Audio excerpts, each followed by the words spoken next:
Hey guys, namaste, and hope things are great with you. It's been a while. Alright, I'm going to talk to you about Ketu and Aries now. Let's talk about Aries first, or Mesha Rasi. Right? Of course, this is it's a zodiac sign. It's a Rasi, and it holds 2.5, or rather 2.25 nakshatras. Right? You have the Ashwini, Bharani, and also the first pada or the first quarter of Kritika. And so this zodiac sign, I'm going to talk to you what is it all about. Then I'm going to talk to you what Ketu is all about, and what if you have Ketu in Aries.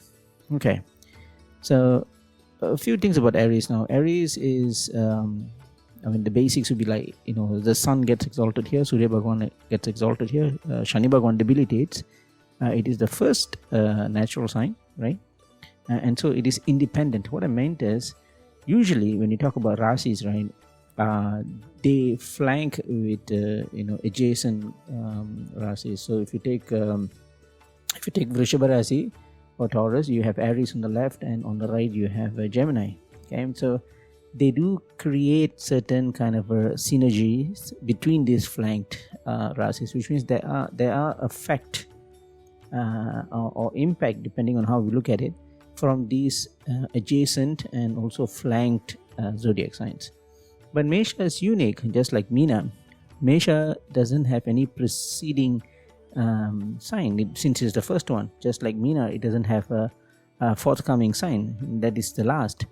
And so in this case, Mesha is seen as a very independent, because it doesn't seem to take anything from some predecessor.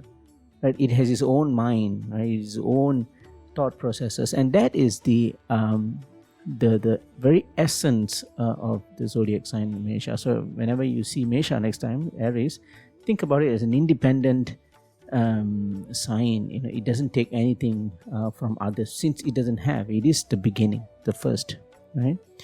It is a fiery sign, which means it is it holds the it is something which is active, which is something very present. It is not a passive or dormant sign. It is a very active sign. It is based on the Rajoguna. The Rajas is the one of the three gunas. It is the movable sign, which means it's very active. Okay, I don't want to go much into the details. All these things you can get it from the internet, but these are some of the basics, right? Apart from what I've said, there are a few more things that you need to understand about this Aries Mesha Rasi. Now, if you look at it from a personality standpoint, it is a very ambitious, bold personality. It is the explorative type, thrill seekers, adventure seekers. It has this upbeat positivity within. It doesn't like a moment of dullness. It always likes things to be moving. Since it is a movable sign, so it is always on the move. If you have, or if you are in a Mesha Rasi, Aries sign, then you are a person who doesn't like to be sitting somewhere. You like to move about.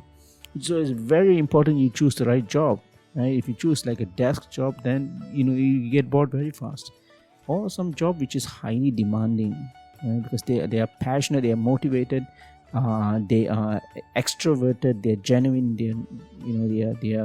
they're very cheerful, they're confident.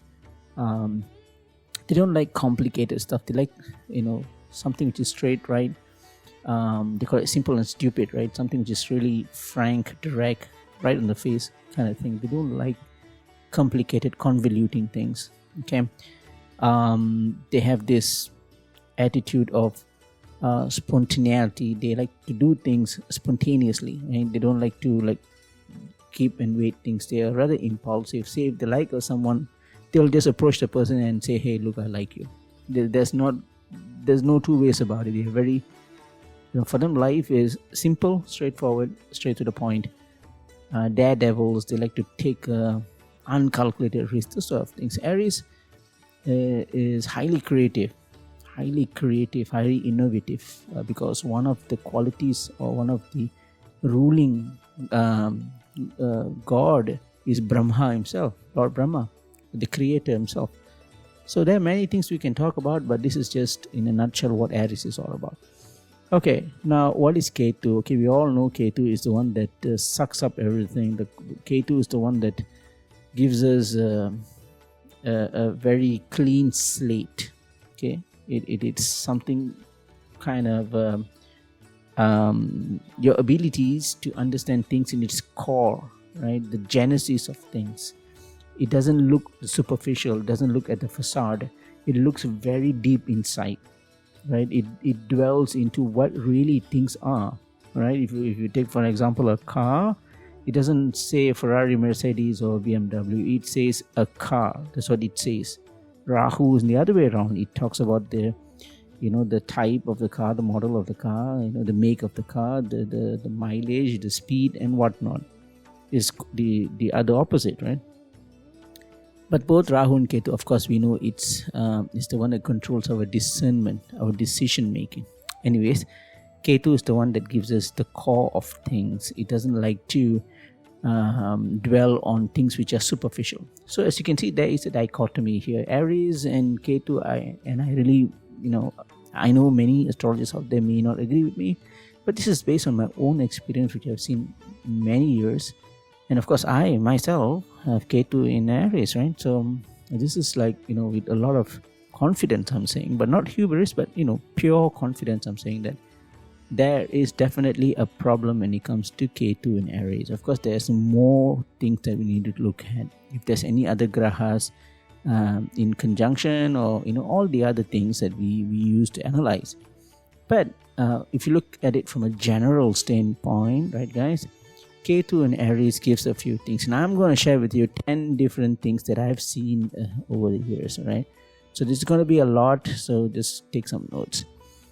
Now, since I've mentioned that Ketu is the very opposite of Aries, and this creates, generally speaking, an ambivalence, which means they are unsure. They are not sure on what needs to be done. It's either this or that. They're kind of a fickle-minded personality. Either they come in very strong or they don't come in at all. That kind of a thought process. So I have analyzed, and I took this from my own data, which I've collected many years, and this is what I can see, like 10 different things. And I think that this will be good for your research too.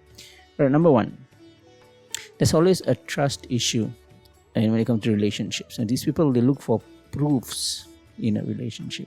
They want to see. Right, you say, if you love me, then prove it to me, that kind of stuff. Of course, they're not going to ask you, but they will notice, they will see if this person's truly loving me or not. The problem here is that they're looking for something materialistic, all right? Returns, where a relationship is purely emotional, right? How can you find a materialistic element in a thing like love, right? And of course, that creates all sort of troubles in a relationship. Generally, Ketu Aries people, they have issues when it comes to relationships. They have issues when it comes to relationships. Number two, fickle decision. In any circumstances, they are unable to. This fickleness, this uncertainty, it stems from their lack of satisfaction over things. They are unable to feel contented because there's two different things going on here. Like Ketu is totally, removing everything, and Aries is like, that impulse, and they wants to get it done, moving forward, with the Martian, because it's Mars as the ruling graha, right? It's very tenacious. He wants to do things, but Ketu is pulling it back, and so there is definitely a sense of unsatisfaction in their life, and this sense of a dissatisfaction or lack of contentment creates their inability to make the right decision, right? It's like an example, like if they've well planned a journey or something, for months, they got the plane tickets, they find the right spot to go and see, the right hotel, the tour guides and whatnot, right? And then at the last moment, they'll abruptly cancel it without any rationality. They'll just say, I just think this is not the right move, and we are not going. And they don't even have the feelings inside them that they have made a mistake, or they're trying to cover up something. They don't even have that, right? Which leads to the third point. These people don't feel like they should explain their decisions or their behaviors, since they don't usually realize that they are fickle. They just don't know, right? And so they don't feel like sharing it. If they make a mistake, or if they go into an argument or very opinionated, they think that they are right, and they honestly think, they genuinely think that they are right. So these kind of people, they have these thoughts. Number 4, they're never satisfied with an answer given, right? They like to disapprove things, disapprove ideas, very argumentative, as I said, opinionated, and because of that, they are in denial of one's reasoning, right? When someone says something, they will keep asking, more and more and more and more. So in a conversation, it can be very annoying with these people. If you approach these people and you say something about, okay, today the weather is going to be pretty bad, it's going to be raining the whole day, and that's it. It's just a small talk. For these people, it's not. It's like, how do you know it's going to rain the whole day? Oh, I checked the weather forecast. How do you know that they are right? These kind of questions, it's not really constructive. It's good to ask questions, but it has to be constructive. But for these people, they have, as I said, they're in denial with reasoning. As such, they throw these questions after questions after questions. Again, a very classic example of not having the right relationship, or don't know to sustain a relationship. The 5th, they have these difficult points or difficult ability for discernment, from what's right from wrong, right? This quality usually stands a long time in making a decision. It can be anything, can be like ordering food, right? You may notice some people, standing in the queue for a long time, and then the turn comes for them to order the food, but they'll be still standing there, right, thinking what to order. If you've seen these kind of people, or probably if you are one of those, probably you have Ketu and in Aries. So they have problem making decisions. Imagine making a life decision like a marriage. That's going to be really a roller coaster, right? So these people have problems when it comes to discerning or making the right decision. They will always have problem, because there's a problem of trust. For them, they don't trust people easily, and they don't trust themselves too. As you can see, there's a lot of problems going on with Ketu and Aries. And I say again, it is, in a general standpoint, Ketu and Aries doesn't go hand in hand. They are problematic. So all 10 points here, it's going to be on the downside. But of course, there's always ways to correct this. Okay. What else? So I have mentioned the 5th, now the 6th. These people, they can be terribly unsociably audacious. They can be right on the face. Whereas many people sitting, they can just stand up and say right on your face. They don't care. Or on the other extreme, they can be utterly silent. Right? So this huge extremes is very common for this Ketu and Aries people. You just cannot understand. And if they have moon here, then they may even have mental disease like bipolar and so on. And I've seen in my research that people who have Ketu and moon Aries do have mental diseases as well. Bipolar is one of the common ones. So it's difficult to understand them. So in a relationship, it's going to be tough. All right. What else? Number 7. They need things to be in their own way. They're very conditioned about their life. The phrase that it's either my way or the highway, sort of a thing. So let me give you an example. If they meet someone for the first time, okay, they can be very cute, very charming, very polite, and all that nice, amiable, affable personality. But the moment the other person makes something which is making them feel uncomfortable or not within their conditions, they will simply ignore them, like 100% ignore. So that is another quality that I've seen for people who have Ketu in Aries. Next,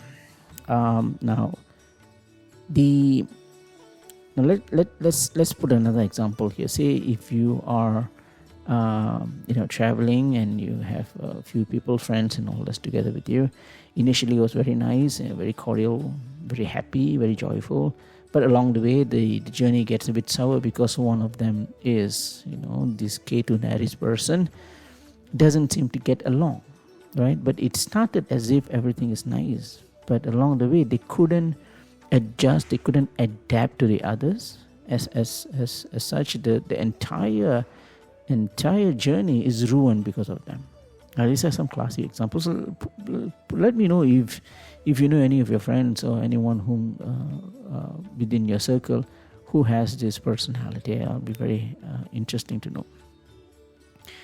Next, they have this tendency now. This is important, right? They have this tendency of waiting for others to take the initiative to make them feel better.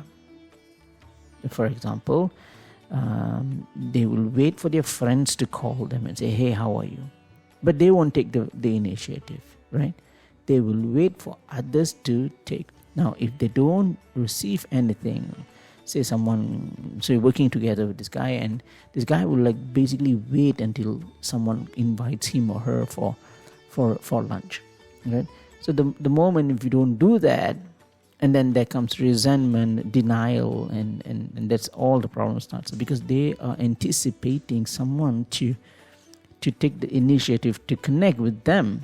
But when it comes to true relationships, it's always for us to take the initiative. It can be anyone, but the moment you take an initiative to connect with someone, even to an enemy, right? If you don't like the person, even if you connect with that person, you take the initiative and say, "Hi, how are you?" That is a different thing. It's highly positive. It's right. That's the right mindset, right? Not the other way around. All right. The ninth is these people. They have this. They quickly move into denial, right? For example, if they have parents divorced, or they're working on something very hard and then they finally lose it, or probably a heartbreak or anything of that sort, they'll completely close those painful memories, those bitter memories or bitter experiences, and do something totally different, as if that thing didn't even happen in the first place. So this denial thing is kind of common for Ketu and Aries too. And the last is they have this voice of impossibility in them. And that voice of impossibility is the loudest in them, right? So they as much as they want to do many things in this world, do this, do that, and so on, but they usually miss so many things. But just, without even trying, right? They miss so many things. They say they want to do this, they want to do that, but they never take the initiative to do it. And because of that, they lose a lot of things. And of course, once time is gone, it's not going to come back. And of course, as they age, then they'll feel again resentment and all that will come in. So those are the 10 things that I've seen. Yeah, I know all 10 is not very nice to hear, but that is the truth, right? From what I know, Ketu and Aries does give all these things. I'm sure there are good ones as well, but these are the things that I've seen which gives people a common thing, right? It can be someone who's born in Alaska or in Adelaide or wherever in the world. They all have this common. They will have at least 8 or 9 of what I've just said, right? So So let me know if you have this personality, if you have Ketu and Aries. And of course, they can be always corrected. That's where the beauty of Vedic astrology is. There's always remedial measures that you can do, right? Ketu is worshipping the right deity, and Aries itself is its own specific remedies as well. So, so I'm going to stop here. If you have any questions or comments or anything that you feel that you want to express, just leave it in the comments below. And I'll thank you for that. Take care, guys. Namaste.